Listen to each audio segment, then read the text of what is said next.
ম্যাটেরিয়ালটা তো অত rich material না। আমার আমার তো আরেকটা ম্যাটেরিয়াল ছিল। এটা ছাড়া আর কোন নাই? জি ম্যাম, একটু না। আচ্ছা, ইন্সুরেন্স কি জিনিস তোমরা অলরেডি জানো। যে কেন রাখি? যেন পরবর্তীতে আমরা ইউজ করতে পারি আমাদের কোন রকমের ডাটা হারায় গেলে, তাই না? তো ঠিক একইভাবে আমাদের জীবনের এবং আমাদের যে প্রপার্টি এগুলার জন্য একটা ব্যাকআপ এর প্রয়োজন হয়। সেটা কেন? আমাদের হঠাৎ করে একটা বড় অসুখ হইলো, ক্যান্সার হইলো বা হার্টের অসুখ হইলো, কিডনির অসুখ হইলো, বড় কোনো অসুখ হইলো। হঠাৎ করে তো অনেক টাকা মেডিকেল ট্রিটমেন্ট এর জন্য লাগে। তো আমরা হঠাৎ করে কোথায় পাবো? এটার জন্য আমরা কি করে রাখতে পারি? We can take some protection. Okay? We can take some instrument. Instrument কি? Insurance instrument. এটা হচ্ছে কি? Insurance instrument. যেটা কিনা এক ধরনের ইনভেস্টমেন্ট। কিসের ইনভেস্টমেন্ট? আমার যে জীবনের ঝুঁকি আছে, আমার যে প্রপার্টির ঝুঁকি আছে, এই ঝুঁকিটাকে মিনিমাইজ করার জন্য আমি একটা ইনভেস্টমেন্ট করি। কি করি? ইন্সুরেন্স কোম্পানির কাছ থেকে ইন্সুরেন্স কিনি। লাইফ ইন্সুরেন্স হতে পারে, ফায়ার ইন্সুরেন্স হতে পারে, যেকোনো প্রপার্টি ইন্সুরেন্স হতে পারে। ইন্সুরেন্স কোম্পানি আমাকে কি দেয়? আমাকে একটা গ্যারান্টি দেয় যে, আমার যদি কোনো ক্ষয়ক্ষতি হয়, তাহলে তারা আমাকে একটা ফাইন্যান্সিয়াল বেনিফিট দিবে। আমার একটা আ মা কোম্পানি অনেক কষ্ট করে আমি দাঁড় করাইছি। সেটা যদি ওভারনাইট ডিস্ট্রয় হয়ে যায়, তাহলে তো আমি নতুন করে দাঁড় করাতে পারব না। তো নতুন করে দাঁড় করাতে না পারলে কি হবে? আমি তো পথে বসে যাব। এজন্য আমি একটা ফায়ার ইন্সুরেন্স করে রাখতে পারি। তোমরা আ রিসেন্ট টাইমে অনেক কিছুই খেয়াল করছো যে অনেক আ হ হয়তোবা ঘরবাড়ি পুড়ে গেল অথবা ব্যবসা-বাণিজ্য পুড়ে গেছে বা মার্কেট পুড়ে গেছে। এরকম অনেক ঘটনাই ঘটে আমাদের দেশে। তার মানে আমাদের দেশটা কিন্তু ফুল অফ রিস্ক। তো এই যে ফুল অফ রিস্কি একটা এনভায়রনমেন্ট এ আমাদের দেশের মানুষরা ব্যবসা-বাণিজ্য করে। অথচ তোমরা খেয়াল করে দেখবা যে বেশিরভাগেরই ইন্সুরেন্স নাই। লাইফ এর ইন্সুরেন্সও নাই বা প্রপার্টিরও কোনো ইন্সুরেন্স নাই। তাহলে এই জায়গাতে এই মানুষগুলার ক্ষয়ক্ষতি বা এই যে প্রপার্টির ক্ষয়ক্ষতি এটা কি আদৌ ক্ষতিপূরণ করা সম্ভব ইন্সুরেন্স ছাড়া? এটা কি সম্ভব বলো তো? No ma'am. সম্ভব না। এই কারণে ইন্সুরেন্সের প্রয়োজনীয়তা ভীষণ রকমের প্রয়োজন আমাদের দেশে। আমরা যেমন তোমরা আমার সাথে বা মানে একটা জিনিস তো তোমরা জানোই। আমরা যেমন এপ্রিলে দেখছিলাম যে এপ্রিলেই তো মনে হয় মাইলস্টোন এ যে এতগুলো বেবি অ্যা আ আ আগুনে বার্ন হইলো, হ্যাঁ? তোমাদের মনে আছে না? কি ভয়াবহ একটা সিনারি? তো ওই সময়ে তোমাদের মনে প্রশ্ন হইছে কিনা যে এই বাচ্চাগুলো সবগুলার ইন্সুরেন্স করা ছিল কিনা? এতগুলো যে বাচ্চা মারা গেল বা এতগুলো বাচ্চা যে ইনজিয়ার্ড হলো, তাদের মেডিকেল ট্রিটমেন্ট এর জন্য কিন্তু তারা কোনো ইন্সুরেন্স সাপোর্ট পাইছে কিনা? এখন হাতে গোনা ২-১ জন প্যারেন্টস সচেতন প্যারেন্টস হয়তোবা বাচ্চার জন্য ইন্সুরেন্স করে রাখতে পারে। বাট এটা একদমই রেয়ার। তাহলে তুমি বলো এই যে ফাইন্যান্সিয়াল কম্পেনসেশন তারা পাইতো যদি ইন্সুরেন্স করা থাকতো। কিন্তু তারা পায় নাই। চকবাজারে আগুন লাগছে। অনেক ঘরবাড়ি, ব্যবসা-বাণিজ্য অনেক কিছুর ক্ষতি হয়েছিল। তো সেই ক্ষেত্রে তারা কোনো কম্পেনসেশন পায় নাই। কেন পায় নাই? কারণ তারা ইন্সুরেন্স করে নাই। তারা ইন্সুরেন্সটাকে একটা ফাও খরচ মনে করে। এখন তুমি আমাকে বলো, তো ইন্সুরেন্সের ক্ষেত্রে তোমরা অলরেডি জানো মেকানিজমটা কি? প্রিমিয়াম দিতে হয়। সেটা মাসে হইতে পারে, ৩ মাস পরে হইতে পারে, ৬ মাস পর হইতে পারে। একটা প্রিমিয়াম দিতে হয়। তাই না? একটা অ্যামাউন্ট টাকা ইন্সুরেন্স কোম্পানিকে দিতে হয়। এটাকে আমরা বলি কি? প্রিমিয়াম বলি। তো এটা আমরা যে দেই, এটার এগেইনস্ট এ আমাদের যে বেনিফিটটা, এটা আমাদের ভাবতে হবে। কারণটা কি? হাজার কোটি টাকার ব্যবসা তুমি দাঁড় করাইছো অথচ লাখ টাকার ইন্সুরেন্স তোমার নাই। তাহলে তো তুমি বোকা। তুমি তো আসলে স্মার্ট বিজনেসম্যান না। তাই না? জি তাহলে ম্যাম। আমার লাইফ এর রিস্ক মিনিমাইজ করার জন্য, আমার প্রপার্টি রিস্ক মিনিমাইজ করার জন্য we need ইন্সুরেন্স। তো ইন্সুরেন্সের ক্ষেত্রে ২ টা পার্টি। একটা হচ্ছে আ পাও নাই না সিফাত? ম্যাম, এই যে ইন্ট্রোডাকশন টু ইন্সুরেন্স এইটার যে ফাইলটা আছে ডক ফাইল, ম্যাম এইটার হুম, ফাইলই হচ্ছে গিয়ে যেটা আমি একটু আগে দেখাচ্ছিলাম ম্যাম।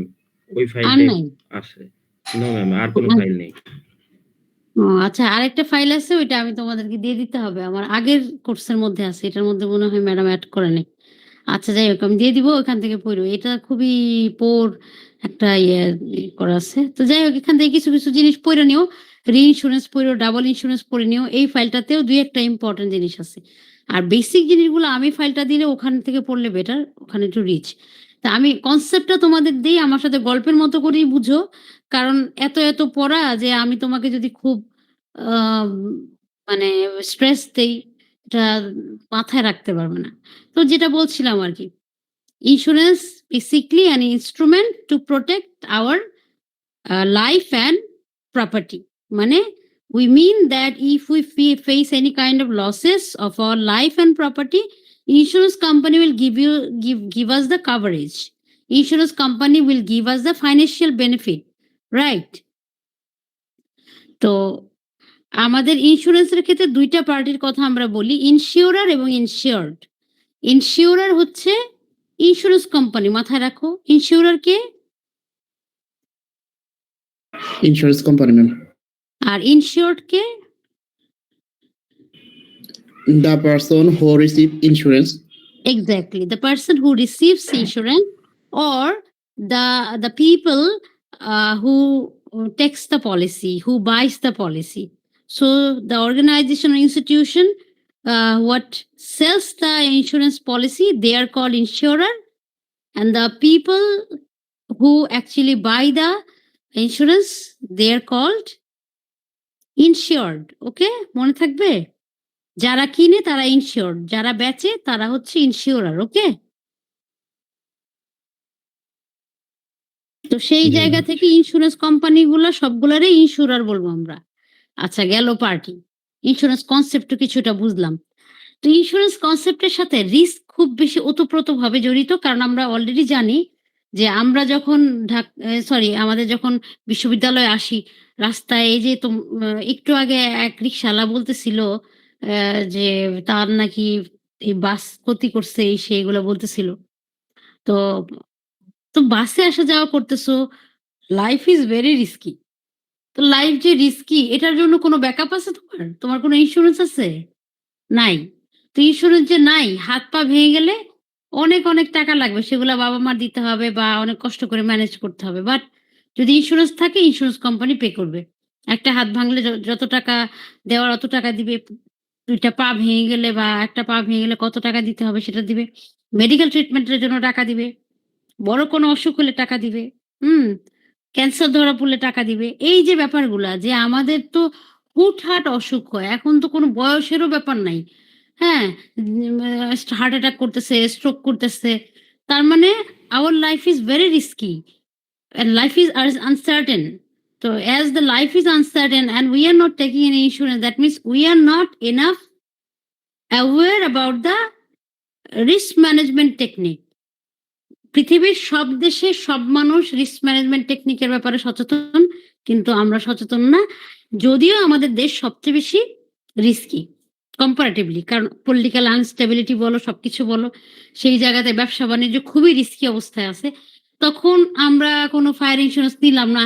হাজার কোটি টাকার ব্যবসা জ্বইল্লা পুইড়া শেষ হয়ে গেল। অথচ আমি আর লাখ টাকার ইন্সুরেন্স করলাম না। So it is very, very unfortunate. So এই ইনভেস্টমেন্টে আমাদের যেতেই হবে। রিস্ক ম্যানেজ করার জন্য আমাদেরকে এই ধরনের টুল নিতেই হবে। ইট ইস হাই টাইম। আপনারা সচেতন, আপনারা ইয়াং, আপনারা নিশ্চয়ই পরবর্তীতে যখনই ব্যবসা-বাণিজ্য করতে যাবেন এগুলোর ব্যাপারে সচেতন থাকতে হবে। আবার লাইফের ক্ষেত্রেও লাইফ ইন্সুরেন্স নিতে হবে। আচ্ছা, তাহলে আমরা পার্টিগুলা একটু বুঝছি। সবাই কি বুঝছি? ইন্সুরেন্স কনসেপ্টটা একটু বুঝছি, পার্টিগুলা বুঝছি, রাইট? বুঝছি কিনা? বাচ্চারা? জি ম্যাম বুঝছি। আচ্ছা। Yes, ma'am. ইন্সুরেন্স একটা কন্ট্রাক্ট, এটা আমরা অলরেডি জানি এটা একটা লিগ্যাল কন্ট্রাক্ট। কারণটা কি? ইন্সুরার হচ্ছে এগ্রি করে ইনসিওরড কে যে আপনার আমি ফাইন্যান্সিয়াল কভারেজ দিব, কম্পেনসেশন দিব। কিসের এগেইনস্ট এ? প্রিমিয়াম আপনি রেগুলার দিতেছেন। এই কারণে আপনি যখন বিপদে পড়বেন, আপনার কোনো ক্ষয়ক্ষতি হবে, আমরা ক্ষতিপূরণ দিব। এই হলো মূল বিষয়। কিন্তু এক্ষেত্রেও শর্তাবলী প্রযোজ্য। শর্তাবলী কিরকম? কন্ট্রাক্টে যেসব কারণ উল্লেখ থাকবে, সেই কারণগুলা ঘটলেই আপনাকে ক্ষতিপূরণ দিবে। এছাড়া অন্য কোনো কারণে ক্ষতিপূরণ দিবে না। কন্ট্রাক্টে যদি লেখা থাকে যে স্ট্রোক করলে টাকা দিবে, হার্ট অ্যাটাক করলে টাকা দিবে, ক্যান্সার হলে টাকা দিবে, হাত পা ভেঙে গেলে টাকা দিবে, পাবেন। অন্য কোনো কারণে পাবেন না। এসব কারণ লেখা নাই। তাহলে কন্ট্রাক্ট অবশ্যই পড়তে হবে এবং সেই অনুযায়ী ইন্সুরেন্স কোম্পানিগুলা আপনাদেরকে ফাইন্যান্সিয়াল বেনিফিট দিবে। আচ্ছা, তারপর প্রিমিয়াম কি অলরেডি আমরা জানি। প্রিমিয়ামকে সহজ ভাষায় যদি আমি বলি, এটা হচ্ছে price of risk taking. Insurance company যে আমাদের রিস্কগুলা নিচ্ছে, আমরা যে আমাদের রিস্ক ট্রান্সফার করে দিচ্ছি ইন্সুরেন্স কোম্পানির কাছে এগেইনস্ট সাম প্রিমিয়াম, তাই না? আমরা তো এটাই বলি। যেই মূল্যটার মাধ্যমে আমরা আমাদের রিস্ক ইন্সুরেন্স কোম্পানির কাছে ট্রান্সফার করে দিচ্ছি, এই মূল্যটারে বলে প্রিমিয়াম। এবার বুঝছো? Yes, ma'am. আচ্ছা, একটা কনসেপ্ট আছে। ম্যাম জি। পলিসি হোল্ডারটা আবার একটু বলবেন। পলিসি হোল্ডারটা বলি নাই তো। পলিসি হোল্ডার বলি নাই, প্রিমিয়াম বলছি। পলিসি হোল্ডার হচ্ছে যে পলিসি কিনে, ইনসিওরড আর পলিসি হোল্ডার তো একই। বুঝছো? Yes, ma'am. ইনসিওরড আর পলিসি হোল্ডার একই। যেই লোক অথবা যেই এন্টিটি বা ইনস্টিটিউট ড্যাফোডিল যদি ফায়ার ইন্সুরেন্স কিনে, তাহলে ড্যাফোডিল হলো পলিসি হোল্ডার, ইনসিওরড। তুমি যদি তোমার ব্যবসার জন্য পলিসি কিনো, তুমিও পলিসি হোল্ডার। তুমি লাইফের জন্য পলিসি কিনো, তুমিও পলিসি হোল্ডার। ব্যাপার বুঝছো এবার? Yes, ma'am. আচ্ছা, এবার একটা কনসেপ্ট বলি, সেটা হচ্ছে অ্যাকচুয়ারি। অ্যাকচুয়ারি হচ্ছে, তোমাদেরকে বলি, তোমরা মনে করো ইন্সুরেন্স ইন্ডাস্ট্রিতে কোনো পয়সা নাই, ইন্সুরেন্স ইন্ডাস্ট্রিতে কে যায়? ওইখানে চাকরি করলে যদি কেউ অ্যাকচুয়ারি হিসেবে জয়েন করে, তার বেতন এখন তো বর্তমান হিসাবে মিনিমাম ৫ লাখ টাকা তো হবেই। এখন অ্যাকচুয়ারি ব্যাপারটা কি? অ্যাকচুয়ারি হচ্ছে যেই লোকটা ইন্সুরেন্স কোম্পানিতে রিস্ক ক্যালকুলেশন করে। বুঝছো? কারণ তোমরা তো জানো যে একটা বাড়ি যখন ইন্সুরেন্স হয়, ধরো ফায়ার ইন্সুরেন্স, তাহলে বাড়িটার ঝুঁকিটা নির্ধারণ করা, যে আসলে তার ফায়ার এক্সিট আছে কিনা, বা তার এই বাড়িটার বয়স কত, বা এটার আদার্স কি ঝুঁকি আছে, ভূমিকম্প প্রবণ কিনা, বা এরকম অনেক কিছু আছে। অনেক ফ্যাক্টরস দেখে যখন তারা ডিসাইড করে যে এই বাড়িটা যদি আমরা ইন্সুরেন্স করি তাহলে প্রিমিয়াম কিরকম ভাবে নির্ধারণ করব, সেটা ডিপেন্ড করে রিস্কের উপরে। তাহলে রিস্ক যে ক্যালকুলেট করে এই লোকটারে বলে অ্যাকচুয়ারি। এটা খুবই কঠিন একটা কাজ। যারা ম্যাথমেটিক্স এবং স্ট্যাটিস্টিক্স এ খুবই মানে তুখোড়, তারা হচ্ছে এই অ্যাকচুয়ারি হতে পারে। এখন তুমি যদি বিবিএ পইড়া মাস্টার্স করো অ্যাকচুয়ারিতে, মাস্টার্স আছে কই? ঢাকা ইউনিভার্সিটিতে আছে। তুমি বাংলাদেশের ইন্সুরেন্স ইন্ডাস্ট্রিতে ঢুকো, দেখবা কত টাকা বেতন। তুমি বলতে পারো, ম্যাডাম এত টাকা বেতন কেন? কারণ মার্কেটে অ্যাকচুয়ারি নাই। মার্কেটে অ্যাকচুয়ারি নাই। কেউ পড়ে না। কেউ অ্যাকচুয়ারাল সায়েন্স পড়ে না। অ্যাকচুয়ারাল সায়েন্স পড়লে তারা অ্যাকচুয়ারি হতে পারে। অ্যাকচুয়ারি হতে পারলে এরকম ৫ লাখ টাকা বেতন পাওয়া কোনো ব্যাপার না। কেন? বাংলাদেশে ৮১ টা ইন্সুরেন্স কোম্পানি আছে। লাইফ, নন লাইফ সবকিছু মিলায়া। এই যে এত বিপুল পরিমাণ ইন্সুরেন্স কোম্পানি, হ্যাঁ? ছাতার মতো, ব্যাংকের থেকেও সংখ্যা বেশি। অথচ ইন্সুরেন্সের ব্যাপারে মানুষজনের মধ্যে কোনো সচেতনতা নাই। তো সেই কারণে মানুষ পড়ে না। তো না পড়ার কারণে এই ফিল্ডটা একদম ওপেন। এই ফিল্ডে কোনো লোক নাই। লোক না থাকার কারণে তোমার হচ্ছে যে পড়ে তারই বিরাট ভ্যালু। তো কেউ যদি অঙ্কতে ভালো, স্ট্যাটে ভালো, এই ধরনের মাথা হয়, উম তোমরা মনে করো যে এই জিনিসটা আমি খুব ভালো পারি, you can try for actual science. বা অনেকে আছে না যারা সায়েন্স ব্যাকগ্রাউন্ডে ছিল, they are very good at maths, they can try. Okay? আচ্ছা, এবার ম্যাম, আসো। জি। আজকে ম্যাথ করানোর কথা ছিল ম্যাম, আপনাকে মনে করে দিতে বলছিলেন। ক্লাস এখন করাবো? কালকে ক্লাসে করাই ম্যাথটা?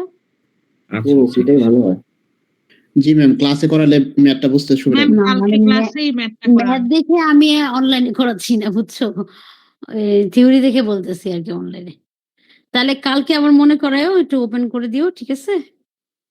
ওকে ম্যাম। আচ্ছা, টাইপস অফ ইন্সুরেন্স তো তোমরা মোটামুটি কিছুটা জানো। একটু নিচের দিকে যাও। Life insurance, fire insurance, marine insurance, property insurance, car insurance হতে পারে। হ্যাঁ, অনেক রকমের ইন্সুরেন্স আছে। Health insurance. তো তোমরা একটু নিজেরা একটু পড়ো লাইফ ইন্সুরেন্স কি, সেটা তো তুমি জানোই। লাইফের ক্ষয়ক্ষতি কভারেজ করার জন্য আমরা এই ইন্সুরেন্সটা নিয়ে থাকি। So life and health insurance are pretty similar. I mean লাইফের মধ্যেই পড়ে হেলথ ইন্সুরেন্স গুলা। Health insurance is part of life insurance. তারপর অটো ইন্সুরেন্স, তোমার গাড়ির জন্য ইন্সুরেন্স থাকতে পারে, তোমার বাড়ির জন্য ইন্সুরেন্স থাকতে পারে। লায়াবিলিটি ইন্সুরেন্স মানে তোমার কোনো লিগ্যাল লায়াবিলিটিস যদি থাকে, সেটা কিরকম? ওই যে তোমাদের মনে আছে যে তোমরা যারা বাইক চালাও, আ থার্ড পার্টি বীমা ছিল না? আগে থার্ড পার্টি বীমা ছিল না? যে তোমার গাড়ির কারণে অন্য কোনো গাড়ির যদি ক্ষতি হয়, এই যে এখন আসো ব্যাপার, এখন আসো ব্যাপার। এই যে রিক্শাওয়ালা আমার সাথে গল্প করতেছিল যে তার গাড়ি নাকি ডেফোডিলের গাড়ি নষ্ট করছে। মানে তার রিক্সা, হ্যাঁ? তার গাড়ির খুব ক্ষতি হইছে, রিক্সার খুব ক্ষতি হইছে। এখন যদি এই লোকটার একটা আ মানে সরি, আমাদের ডিআইইউর গাড়িগুলার যদি এরকম লায়াবিলিটি ইন্সুরেন্স থাকতো, তাহলে কিন্তু এই যে রিক্শাওয়ালাটা, এই রিক্শাওয়ালা কিন্তু ক্ষতিপূরণ পাইতো। দেখো তো কি লেখা এখানে? কি লিখছে দেখো তো? লায়াবিলিটি ইন্সুরেন্স এ কি লিখছে?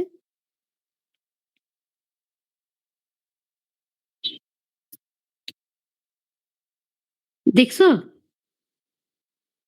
জি ম্যাম।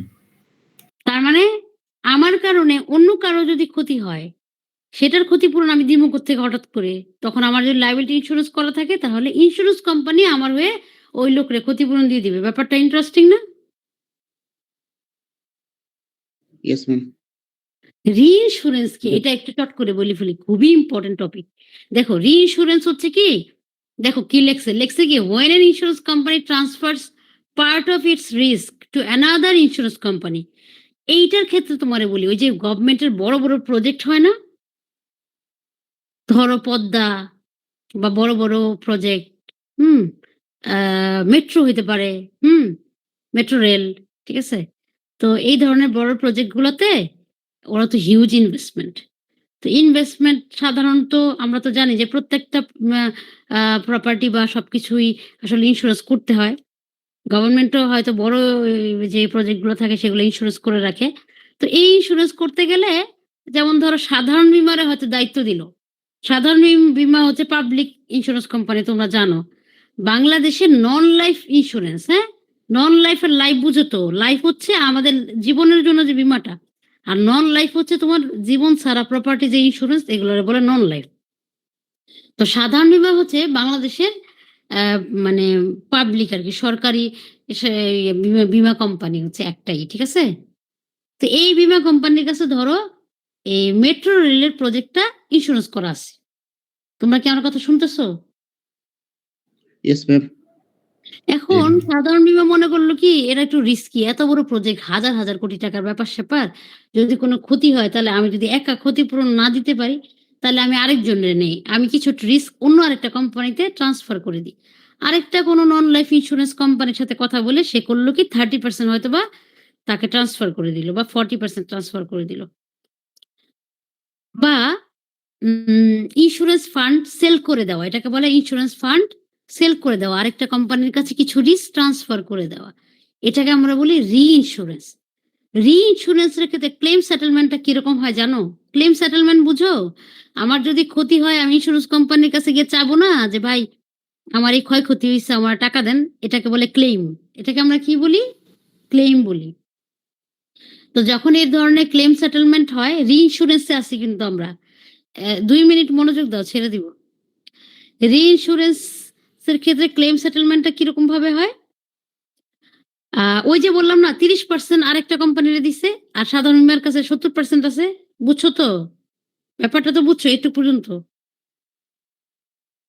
জি ম্যাম। তাহলে প্রিমিয়াম কে জি দিছে? ম্যাম, বুঝতে সরকার পারছি। দিছে। প্রিমিয়ামটা কে দিতেছে? সরকার দিতেছে। কারণ এটা তো সরকারি প্রজেক্ট। তাহলে ১০০% প্রিমিয়ামই সাধারণ বীমার কাছে দিতেছে। মানে পুরা টাকাটা সাধারণ বীমার কাছে দিতেছে। সাধারণ বীমা কি করছে? এখান থেকে ৩০% প্রিমিয়াম আবার আরেকটা কোম্পানিরে দিছে। কেন? কারণ ওই কোম্পানি তো একটু ঝুঁকি নিবে।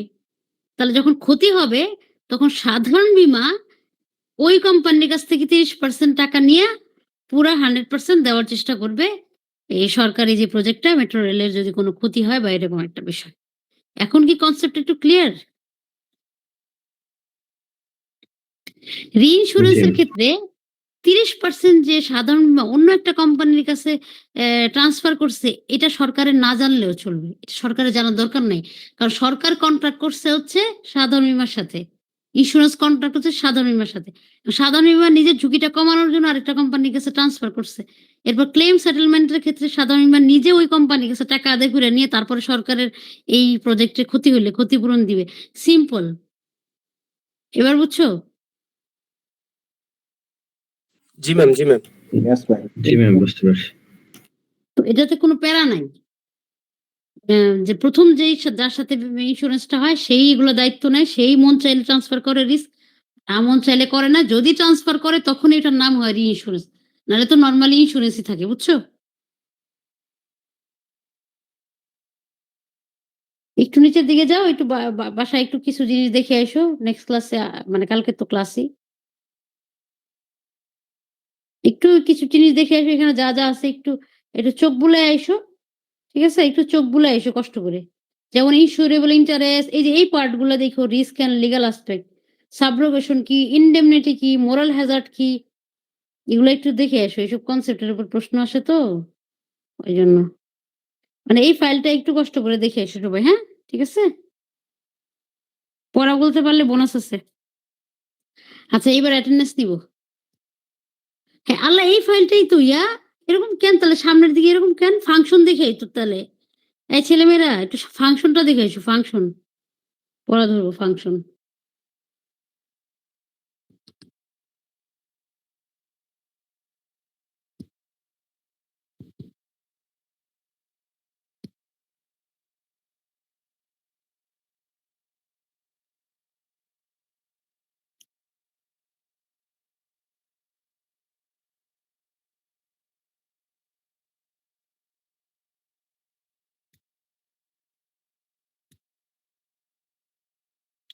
অ্যাটেন্ডেন্স।